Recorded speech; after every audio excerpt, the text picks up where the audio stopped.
Hello friends. आज हम बात करेंगे करंट और वोल्टेज के बारे में। उसके बाद हम देखेंगे केवीपी और एमएस के बारे में समझेंगे और हम कब ज़्यादा और कब कम करते हैं क्लिनिकल एप्लीकेशन भी इसका हम समझेंगे। तो सबसे पहले हम समझते हैं कि करंट होता क्या है। करंट आपका होता है, इसकी डिफिनीशन होती है फ्लो ऑफ चार्ज। चार्ज क्या होता है? आपका निगेटिव चार्ज होगा या फिर पॉजिटिव चार्ज होगा, जिसको आप लोग इलेक्ट्रॉन या प्रोटॉन कहते हैं।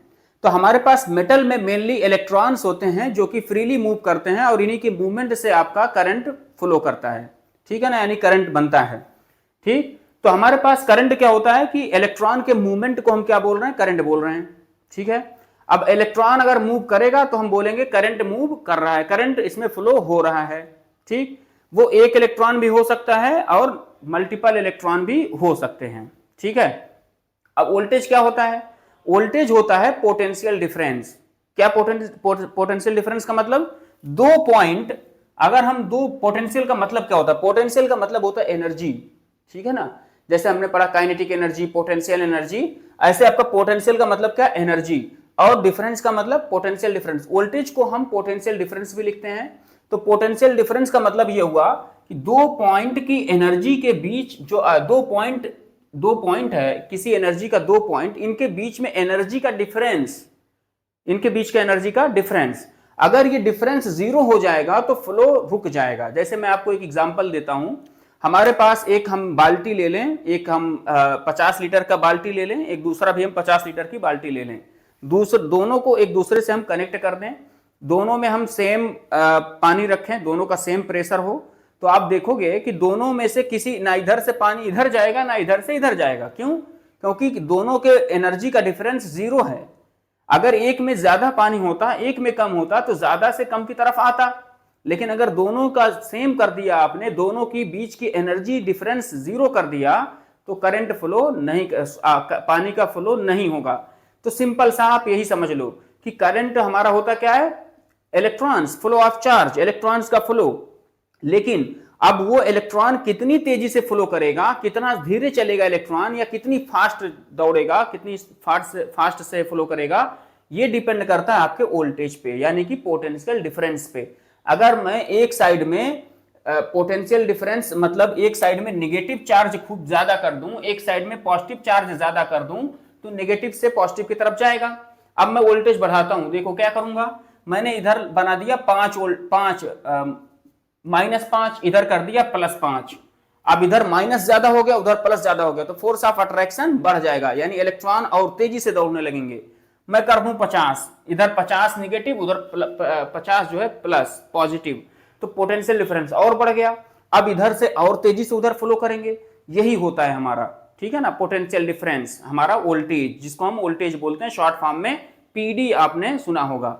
ठीक है ना, तो हमारा क्या होता है करंट वोल्टेज, जिसको समझो आप। हमारा करंट होता है फ्लो ऑफ चार्ज। आपके मेटल्स में मेनली इसको हम लिखते हैं इलेक्ट्रॉन्स फ्लो होता है।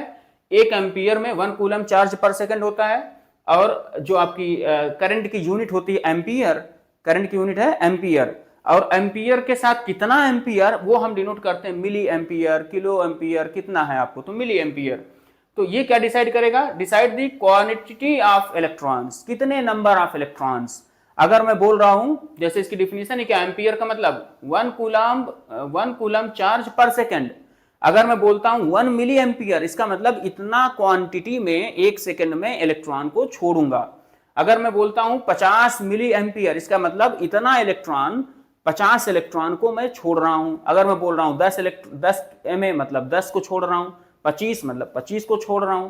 मतलब मैं, ये हमारे क्वांटिटी को बताता है, कि इंडिकेट करता है कि कितनी क्वांटिटी में आप इलेक्ट्रॉन्स को यहां पे फ्लो करवा रहे हो। ठीक, अच्छा, करंट हमारा दो टाइप का आता है, एसी करंट और डीसी करंट। ठीक है, डीसी करंट, एसी करंट हमारा ऐसे फ्लक्चुएट करता है, एक बार पॉजिटिव में जाता है, फिर निगेटिव, फिर पॉजिटिव, फिर निगेटिव। तो ये हमारा इस तरीके से काम करता है। डीसी करंट जो हमारा होता है, रेक्टिफायर लगा करके अगर हम इसको एसी को डीसी में कन्वर्ट कर लें, तो ये आपका बिल्कुल कांस्टेंट चलता है। यानी आपकी एसी जो चलती है वो कुछ आपकी इस तरीके से चलती है, और डीसी जो चलती है इस तरीके से चलती है। ठीक है ना, अगर ये आपका वाई है, ये आपका एक्स है, तो आपका डीसी यहां से चलेगा, बिल्कुल कांस्टेंट होगा, उसका डायरेक्शन एक सिंपल होगा, एक ही कांस्टेंट में होगा। ठीक है ना। दूसरी तरफ हमने बताया वोल्टेज, कि पोटेंशियल डिफरेंस आप जब क्रिएट करोगे तो आपका इलेक्ट्रॉन फ्लो कितनी स्पीड से करेगा ये डिसाइड करेगा। अगर पोटेंशियल डिफरेंस आप ज्यादा कर दोगे तो ज्यादा फ्लो करेगा। जैसे एग्जांपल मैं ले लूं कि एक साइड मैंने 50 लीटर का बाल्टी रखा, दूसरी साइड में 50 का रखा, दोनों को जीरो कर दिया डिफरेंस, तो फ्लो नहीं कर रहा है। लेकिन एक साइड में 50 दूसरी साइड में 100, तो जो 100 लीटर वाला है उधर से आएगा पानी। अब इसी 100 को मैं क्या कर दूं 500 कर दूं तो पानी और तेजी से आने लगेगा, क्योंकि दोनों का एनर्जी का डिफरेंस और बढ़ गया। मैं 5000 कर दूं तो और तेजी से पोटेंशियल डिफरेंस और बढ़ गया, तो फ्लो और तेजी से आने लगेगा। बात समझ आई ना? यही है कि इट एक्सेलरेट द इलेक्ट्रॉन्स। और जो हमारा फिलामेंट सर्किट है उसका भी कॉन्सेप्ट मैं आपको बताता हूं कि ये कैसे करते हैं। हमारे सर्किट में क्या होता है आपको पता है कि हमारे पास यहाँ पे नेगेटिवली चार्ज कैथोड होता है, यहाँ पे एनोड होता है। अब हम करंट और वोल्टेज को इनका एप्लीकेशन पढ़ते हैं कि एक्सरे में क्या रोल है इनका, इसको पढ़ते हैं। अगर मैं यहाँ पे बोल रहा हूं कि मैं करंट दे रहा हूं, मान लो कि मैं बोलूं 5 मिली एम्पियर करंट दूं, ठीक है 5, या मैं 5 इलेक्ट्रॉन दे रहा हूं। अगर मैं बोल रहा हूं कि 10 मिली एम्पियर, तो मैं समझता हूं कि इससे ज्यादा इलेक्ट्रॉन मैं दे रहा हूं। तो इलेक्ट्रॉन यहां से हमने दिया, यहां पे इलेक्ट्रॉन का फ्लो कराया, यानी कि जब मैंने 5 दिया, अगर मैं 5 दूं और मैं मानूं कि यहां से 5 मिली एम्पियर में सिर्फ 5 इलेक्ट्रॉन रिलीज हो रहे हैं, तो उसको आप समझो कि 5 इलेक्ट्रॉन आएंगे यहाँ पे, 1 इलेक्ट्रॉन, 2 इलेक्ट्रॉन, 3 इलेक्ट्रॉन और ये 4 और एक यहाँ से आ गया 5। ये 5 इलेक्ट्रॉन आके इंटरेक्ट करेंगे और नंबर ऑफ एक्सरेज कितने बनेगी? जब इलेक्ट्रॉन 5 हैं तो नंबर ऑफ एक्सरेज कितनी बन रही है? 5। तो एक्सरे भी मेरी कितनी बनेगी? 5 बनेगी। समझ आई ना? तो नंबर ऑफ एक्सरेज की क्वांटिटी कितनी होगी, एक्सरे की क्वांटिटी कितनी होगी, ये डिपेंड करता है कि नंबर ऑफ इलेक्ट्रॉन्स कितने होंगे। समझ आई ना? जितने आपके होंगे, देखो it decide the quantity of electrons, तो जितने नंबर ऑफ इलेक्ट्रॉन्स होंगे उतने ही नंबर ऑफ एक्सरेज बनेगी। बात समझ आई ना? तो अगर मुझे कम एक्सरेज बनानी है तो कम मैं लेता हूं MA, अगर ज्यादा बनाना है तो मैं ज्यादा लेता हूं। और किस चीज पे डिपेंड करता है वो भी मैं बात करता हूं आपको। ये अभी क्लियर हो गया? अब वोल्टेज को समझो। वोल्टेज का मतलब पोटेंशियल डिफरेंस। अगर एक ज्यादा पोटेंशियल डिफरेंस करूंगा तो उसका जो पानी का फ्लो था वो ज्यादा तेजी से आएगा, है ना? एक 5 लीटर की बाल्टी है, एक 500 लीटर की है, तो ज्यादा तेजी से पानी आएगा। 5000 कर दूं इधर एक साइड में 5 लीटर, तो पानी और तेजी से आएगा। ऐसे ही होता है कि अगर मैं एक साइड में -5000 कर दूं, दूसरी साइड में +5000 कर दूं, जैसे कि यहां पे अगर मैं वोल्टेज को बढ़ाऊं, वोल्टेज बढ़ाने का मतलब मैंने ले लिया 40 kVp। 40 kVp का मतलब कि यहां पे जो मैंने पोटेंशियल डिफरेंस इन दोनों के बीच दिया वो 40000 का दिया, यहां पे कर दिया -40000। 40 kVp का मतलब 40 किलो, और 1 किलो में होता है 1000 वोल्ट, तो 40 किलो में 40000 वोल्ट, और यहां पे मैंने कर दिया पॉजिटिव 40000, 40,000। तो अब देखो कि इलेक्ट्रॉन बहुत तेजी से आएंगे और यहां पे पॉजिटिव है तो अट्रैक्शन बहुत तेजी से होगा, यानी इलेक्ट्रॉन्स की स्पीड बढ़ गई। अब जब इतनी हाई स्पीड से इलेक्ट्रॉन आएगा तो जो एक्सरे बनेगा उसका पेनिट्रेशन पावर भी ज्यादा होगा। समझ आई ना?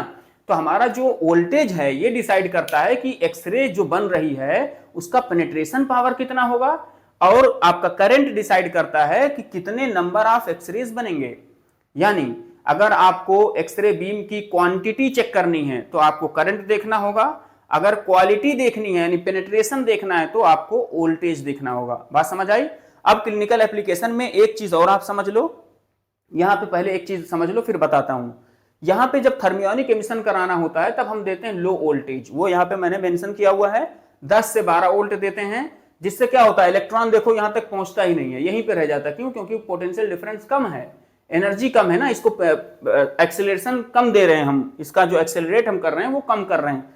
तो आप देखो कि थर्मियोनिक एमिशन में सिर्फ मैं 10 से 12 वोल्ट देता हूं तो इलेक्ट्रॉन यहां से यहां पहुंचता ही नहीं है, ठीक है, वो स्पेस चार्ज में यहीं आके सारे कलेक्ट होकर रह जाते हैं, ठीक। लेकिन जब मैं 40 से 140 किलो वोल्ट देता हूं तो आपका इलेक्ट्रॉन यहां से यहां हाईली एक्सेलरेटेड इलेक्ट्रॉन्स रिलीज होता है। अब मैं कब कम करता हूं कब ज्यादा करता हूं उसको भी आप समझ लो। अगर मुझे हैंड का, यहां पे हमने अभी आपको मतलब एप्लीकेशन बताना है कि एप्लीकेशन क्या है, इसका रोल क्या है आपके एक्सरे मशीन में, एक्सरे ट्यूब में आप क्या करते हो, केवीपी वोल्टेज का करते क्या हो। अगर मुझे फॉर एग्जांपल मुझे किसी बॉडी पार्ट का करना है, हैंड का करना है, तो हैंड का देखो यहाँ पे मुझे कम थिकनेस है, बोन की थिकनेस कम है, यहाँ टिश्यू की थिकनेस कम है, तो यहाँ पे मुझे एमएस भी कम देना होगा और केवीपी भी कम देना होगा। पेनिट्रेशन कम है, कम पेनिट्रेशन है तो मैं यहाँ पे कम वोल्टेज भी दूंगा, तो मेरा जो एक्सरे बीम का पेनिट्रेशन अगर कम होगा तो यहाँ पे काम चलेगा। अगर ज्यादा दे दिया, क्यों चलेगा? अगर मैंने ज्यादा दे दिया वोल्टेज तो सारी एक्सरे बीम बोन्स को पेनिट्रेट कर जाएंगी और सॉफ्ट टिश्यू को भी पेनिट्रेट कर रही हैं, तो बोन भी डार्क दिख जाएगा और आपका सॉफ्ट टिश्यू भी डार्क दिख जाएगा, आप डिफरेंशिएट नहीं कर पाओगे। इसी तरीके से आप दूसरी बॉडी पार्ट का ले लो, किसी भी बॉडी पार्ट का, मान लो यहाँ का कर रहे हैं तो यहाँ पे ज्यादा वोल्टेज देना पड़ेगा ताकि सॉफ्ट टिश्यू से पेनिट्रेट करे, लेकिन बोन से पेनिट्रेट नहीं होना चाहिए। किसी भी बॉडी पार्ट का जब हम एक्सरे में केवीपी एमएस सेट करते हैं तो ऐसा सेट करते हैं उसका केवीपी कि बोन को आपकी एक्सरेज पेनिट्रेट नहीं करनी चाहिए। अगर बोन को पेनिट्रेट करने गई इसका मतलब आपने ओवर एक्सपोज कर दिया, या आप कहोगे कि वोल्टेज ज्यादा देने से क्या हो गया, आपका सारी बोन से भी एक्सरेज पार हो गई और आपका पूरा ही काला दिखने लगेगा। अंडर एक्सपोज, ओवर एक्सपोज आपने वर्ड सुना होगा। अगर मैं कम दे दूं, सारी इसी में एब्जॉर्ब हो जाएं, कोई भी ना पहुंचे, तो मैं बोलूंगा अंडर एक्सपोज। और ऐसी केवीपी सेट करूं कि सारी बोन से भी पेनिट्रेट हो जाए, सॉफ्ट टिश्यू भी पेनिट्रेट हो जाए, सारे ही आपके फिल्म पे पहुंचे, कैसेट पे पहुंचे, पूरा ही डार्क दिख जाए, तो उसको मैं बोलूंगा ओवर एक्सपोज। समझ आई ना?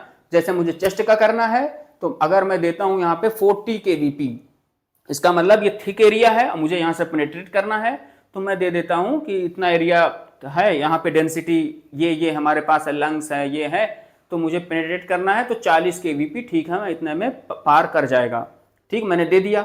अब एमएस क्या है? एमएस क्या है? करंट देना। और मैंने आपको बताया कि आपका एमएस जो होगा वो मिली एम्पियर है। मिली एम्पियर का मतलब कि मैंने आपको बताया कि कितना मैं इलेक्ट्रॉन्स कितना दे रहा हूं। अगर मैं, जैसे मैंने बोला कि एक एम्पियर में दूं 1 मिली एम्पियर, इसका मतलब मैंने थोड़ा सा इलेक्ट्रॉन दिया। मैं बोलूं 4 मिली एम्पियर तो मैंने और बढ़ा दिया, और ये जो एम्पियर बढ़ा रहा हूं, एम्पियर का मतलब क्या है? Flow of charge. इसका मतलब मैं इलेक्ट्रॉन्स का नंबर बढ़ा रहा हूं ना। अगर मैंने बोला एक मिली एम्पियर, इसका मतलब मैंने थोड़ा सा दिया, थोड़ा सा नंबर ऑफ इलेक्ट्रॉन दिया। मैंने बोला 3 मिली एम्पियर, इसका मतलब मैं एम्पियर बढ़ाया। एम्पियर की डिफिनीशन क्या है? Flow of charge. इसका मतलब मैं इलेक्ट्रॉन्स का नंबर बढ़ा रहा हूं, ठीक है ना। मैंने बोला 10 मिली एम्पियर, इसका मतलब मैंने इलेक्ट्रॉन्स का नंबर और बढ़ा दिया। तो जब इलेक्ट्रॉन्स का नंबर बढ़ेगा तो नंबर ऑफ एक्सरेज भी बढ़ेंगी, ठीक है ना। ये हम ज्यादा एमए तब देते हैं जब हमारा थिक बॉडी पार्ट हो। जितना ज्यादा थिक बॉडी पार्ट होगा, डेंसिटी जितना ज्यादा होगी, मुझे उतना हाई इंटेंसिटी की बीम चाहिए होगी, उतना ज्यादा बीम चाहिए होगी, तो मैं वहां पे एमए भी ज्यादा देता हूं। जहां पे जैसे मुझे थाई का एक्सरे करना है तो ये थिक होता है, पेल्विस का करना है ये थिक बोन्स होती हैं, मोटी बोन्स होती हैं, तो यहां का जब मैं एक्सरे करूंगा तो यहां पे मुझे ज्यादा देना पड़ेगा केवीपी, और एमएस भी ज्यादा देना पड़ेगा, ठीक है ना। तो जब मेरा थिक बॉडी पार्ट होगा, ज्यादा होगा, तो मैं उसको बोलूंगा केवीपी ज्यादा देना है, एमए ज्यादा देना है, क्योंकि नंबर ऑफ एक्सरेज भी ज्यादा चाहिए और पेनिट्रेशन पावर भी ज्यादा चाहिए। बात समझ आई? अब यहाँ पे एक कॉन्सेप्ट आता है मिली एम्पियर, तो हो गया मिली एम्पियर। सेकंड का क्या कॉन्सेप्ट है? सेकंड का मतलब कि कितने सेकंड तक एक्सपोज करोगे आप। अगर मैं बोलूं कि जो है 5 सेकंड, तो इसका मतलब 5 सेकंड तक आपका एक्सपोज करेगा। ये जो आपका होता है, अगर मैं आपको थोड़ा सा शॉर्ट में बताऊं तो आपने सुना होगा कि अगर हाई एमए की मशीन होती है तो उसमें एक्सपोजर टाइम कम होता है, रेडिएशन कम लगता है। कैसे होता है, थोड़ा सा आइडिया दूं। अगर मुझे मान लो टोटल फाइनली इन सबको मिलाकर के मुझे 600 चाहिए, 600 चाहिए, मैं 100 एमए की मशीन ले लूं। कितने एमए की? 100। और मैं अगर एक्सपोज करूं, मुझे 600 चाहिए ना, तो कितने सेकंड के लिए एक्सपोज करना पड़ेगा? 600 बनाने के लिए 100 एमए की मशीन है, कितना? 6 सेकंड। 6 सेकंड तक एक्सपोज करूंगा तब मुझे 600 मिलेगा। अगर मैं 300 एमए की मशीन ले लूं तो मुझे 600 बनाने के लिए क्या करना पड़ेगा? 2 सेकंड के लिए एक्सपोज करना पड़ेगा, तब जाके 600 बनेगा। अगर मैं 600 एमए की मशीन ले लूं तो मुझे 1 ही सेकंड में मुझे मिल जाएगा 600। अगर मैं 1200 एमए की ले लूं तो मुझे 0.5 सेकंड में ही मुझे 600 मिल जाएगा, आधे सेकंड में ही मिल जाएगा। तो जब एमए बढ़ाते हैं, जब एमए यानी कि मशीन की एमए जब पावर बढ़ाते हैं, जैसे 300 एमए की है, 600 एमए की है, 800 एमए की है, 1200 एमए की है, तो जब हमारी मशीन एमए की पावर बढ़ती है, एफिशिएंसी बढ़ती है, तो हमारा टाइम कम हो जाता है। ये टाइम कम हो जाएगा, टाइम कम होगा तो रेडिएशन डोज भी कम लगेगा पेशेंट को। ये कॉन्सेप्ट होता है, समझ आई ना। आज के जो हमारे पुरानी मशीनें आती थी उसमें हमें अलग अलग सेट करना पड़ता था। एमए को अलग सेट करो, एडजस्ट करिए, सेकंड को अलग एडजस्ट करिए, अलग अलग ऐसे घुमाने वाला हमारा नॉब आता था, बटन आता था, ठीक है, रेगुलेटर टाइप का। आज के टाइम पे हमारे पास, इसके बाद हमारे पास आने लगा एमएस को एक ही में आने लगा, एक ही आपका एक ही रेगुलेटर टाइप का घुमाने वाला आ गया कि उसी को एडजस्ट करिए, एमएस हो गया। आज के डिजिटल टाइम में हमारे पास जो डिजिटली सारे आते हैं उसमें तो कुछ नहीं करना आपको, एडल्ट है या पीडियाट्रिक है, कौन सा बॉडी पार्ट है, ये सेट करिए, हो जाता है आपका, ऑलरेडी वो केवीपी एमएस सारा एडजस्ट कर लेता है, खुद कर लेता है, ठीक है। तो हमारा कंक्लूजन क्या हुआ, हमारा टॉपिक था केवीपी और हमारा एमएस यानी करंट और वोल्टेज। इसमें हमने आपको बताया करंट होता है फ्लो ऑफ चार्ज।